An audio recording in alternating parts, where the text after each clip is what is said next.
Salut tout le monde! Donc, je me présente, je m'appelle Annie Auger, je suis coach et copropriétaire de Club Kilomètre 42, ma compagnie dans laquelle j'entraîne les gens à se remettre en forme, à prendre soin d'eux, surtout au niveau de la course à pied. Donc, c'est vraiment ma discipline que j'aime beaucoup.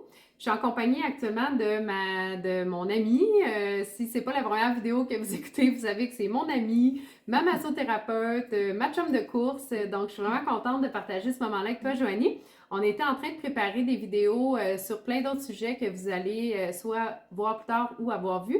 Et puis là, elle m'a posé une question, puis ça nous a tenté de faire une petite vidéo avec ça. Donc, je te laisse te présenter puis me poser ta question.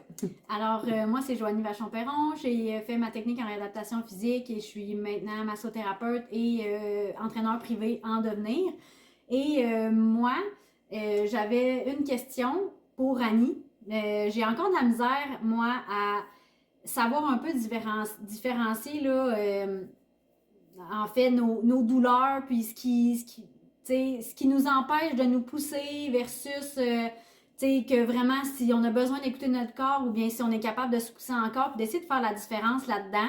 Puis oui, j'ai de l'expérience dans les sports, mais des fois, à certains moments, je suis comme peut-être trop dans ma tête. Puis j'avais envie d'avoir tes trucs, Annie, pour savoir comment tu fais pour différencier tout ça.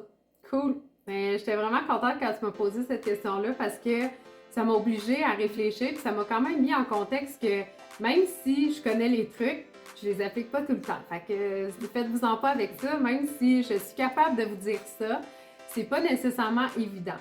Puis le premier point qui est sorti, ma première réponse qui est sortie, c'était l'expérience. Donc je trouve que pour y arriver, ça prend de l'expérience. Donc c'est sûr que c'est difficile au début quand on commence de différencier est-ce que j'ai mal, est-ce que c'est une douleur, genre une blessure qui s'en vient, ou si c'est une douleur d'inconfort parce que mon corps est fatigué puis je suis en train de pousser puis là j'y en demande beaucoup. Donc c'est vraiment difficile, c'est pour ça que c'est de l'expérience, mais c'est pas juste de l'expérience en nombre de kilomètres, là, que mettons, faut que tu cours ou que tu t'entraînes pendant un an puis après ça tu vas le savoir. C'est de l'expérience de temps d'écoute. Donc c'est vraiment ça la clé. Parce qu'en réalité, il faut prendre conscience de son corps. On n'a pas le choix. Dans le fond, ce que ça veut dire par là, c'est quand on est en train de courir, il faut prendre le temps régulièrement de vivre le moment présent puis de s'approprier un petit peu notre corps. Donc, des fois, c'est le fun de penser à l'épicerie, au travail, à n'importe quoi d'autre. Mais des fois, c'est important de se recentrer sur nous. Fait que c'est comme un équilibre entre les deux. Je dis souvent à mes clients, OK, genre, arrête de penser à ton corps, là, puis pense à ce que tu vas manger à soir, là, puis tu vois, ça va passer plus vite. Mais des fois, c'est important de réfléchir, de sentir notre pied où est-ce qu'il tombe, de sentir nos genoux, nos cuisses, notre dos, nos abdos, tout notre corps. C'est important de le ressentir. Puis, c'est vraiment important de le faire aussi quand ça va bien. Donc, pas juste quand on commence à avoir une petite douleur, puis là, on est là, OK, ouais, il faut que je prenne conscience de mon corps parce que si on prend conscience de notre corps quand on se sent bien, ça nous permet de détecter après ça quand ça va moins bien. Fait que ça, c'est vraiment, vraiment important. Un autre point aussi, puis ça, on en a longuement discuté quand tu m'as posé la question, c'est l'observation. Donc, prendre conscience de son corps, c'est une chose, de le ressentir et tout ça.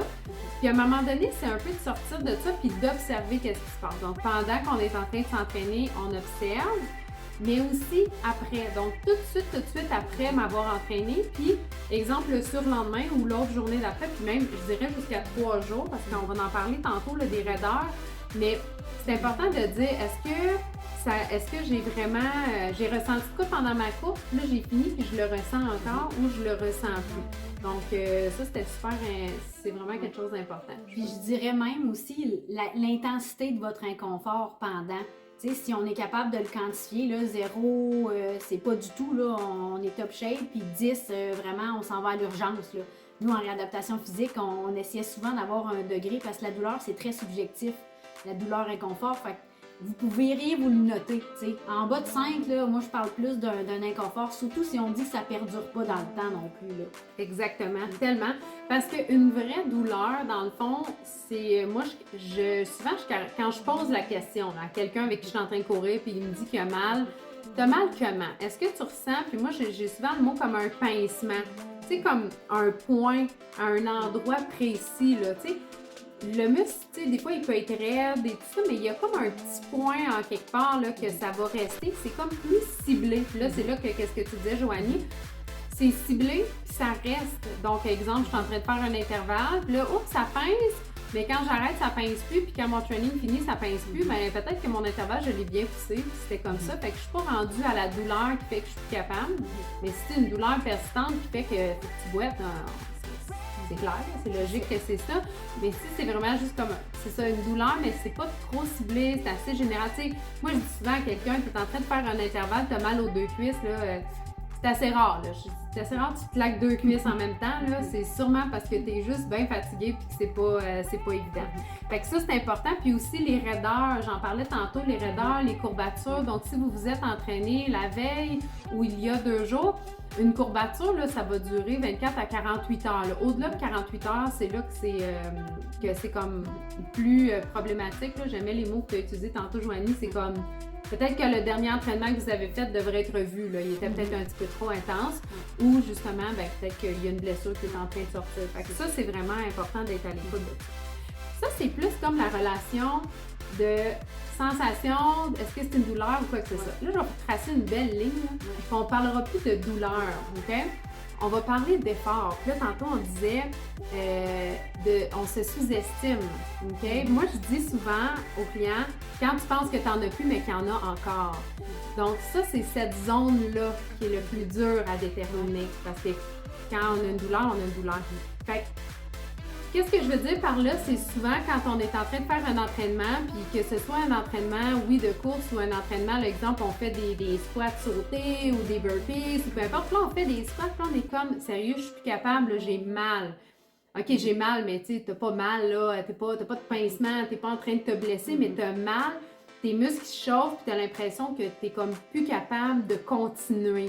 Donc, c'est ça, cette zone-là, qui est dure à dire. C'est elle exactement que c'est comme, je suis comme vraiment plus capable de forcer avec mon muscle ou je suis encore capable. Puis moi, ce que je dis dans le fond aux gens, c'est qu'exactement à ce moment précis-là, il faut que tu te déconnectes de ton corps. Il faut que tu mettes ta tête à off puis que tu donnes tout physiquement dans le fond. Fait que tu peux, avec le temps et l'expérience, on parle un peu de visualisation, là, tu peux comme, tu te visualises là, que genre tu pousses vraiment fort puis que tu y arrives puis que tu es déjà fier de l'avoir fait.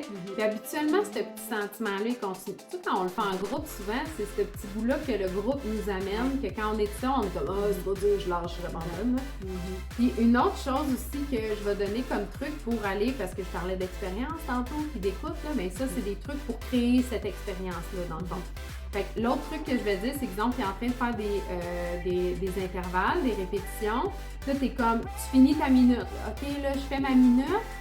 Ouf, là, je suis plus capable. Puis là, au bout d'une minute de récupération, tu es comme, ah, finalement, c'était peut-être pas si pire. Ben, même si tu avais 5 intervalles de prévu, rajoute-toi-en un autre, fais-en un 6e, va tester ta limite jusqu'où aller. Puis la plupart du temps, moi, je le fais beaucoup dans les clubs de course.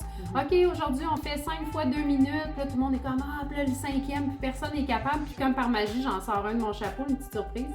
Puis finalement, tout le monde est capable de faire le 2e. Puis des fois, tu as 1 ou 2 personnes qui ont de la misère à faire pas le 2e, mais le 8 supplémentaire. Puis tu as 1 ou 2 personnes qui sont pas capables, mais ils ont vraiment tout donné, ces personnes-là. Ils sont vraiment rendus au bout. Fait que ça, de faire ça, ça crée l'expérience que je parlais tantôt. Fait que c'est vraiment le fun. Puis j'aime vraiment ce que tu as dit, Joanie, de noter vos entraînements sur 10. À chaque fois que vous finissez de vous entraîner, notez-vous. Puis ça va vous permettre de voir le journal de bord d'entraînement. Il n'y a pas beaucoup de monde qui font, mais ça vaut une fortune personnellement de faire ça. Puis ça vous permet de justement de regarder l'historique et de dire je finis souvent à 5 sur 10, peut-être que je me donne pas. Exact, c'est ça. Puis souvent, je pense on se sous-estime puis on est capable d'en donner un autre. Et je pense qu'on le fait pas assez souvent.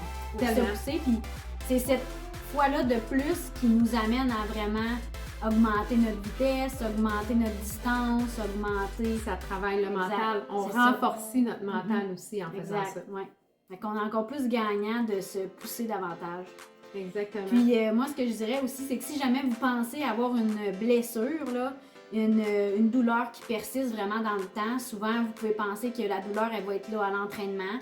elle va être là au repos, puis même des fois, elle va perdurer là, dans le temps, là, pendant la journée. Des fois, vous allez avoir des moments de répit, mais si la douleur vraiment persiste, bien là, posez-vous des questions, puis là, c'est important de bien s'entourer. Entourez-vous de professionnels, allez chercher de l'aide. Ça peut commencer par la personne que vous allez voir d'habitude si vous êtes... vous allez voir des massothérapeutes, ostéopathes, peu importe. Mais c'est important d'aller s'entourer parce que pour justement pas étirer la sauce puis être capable de continuer à garder notre constance puis nos entraînements tels quels. Exactement. Eh bien, merci beaucoup, Joanie. Puis j'espère que ça vous a inspiré puis donné envie de donner le petit coup de plus là, à votre prochain entraînement. OK, bye! Bye bye!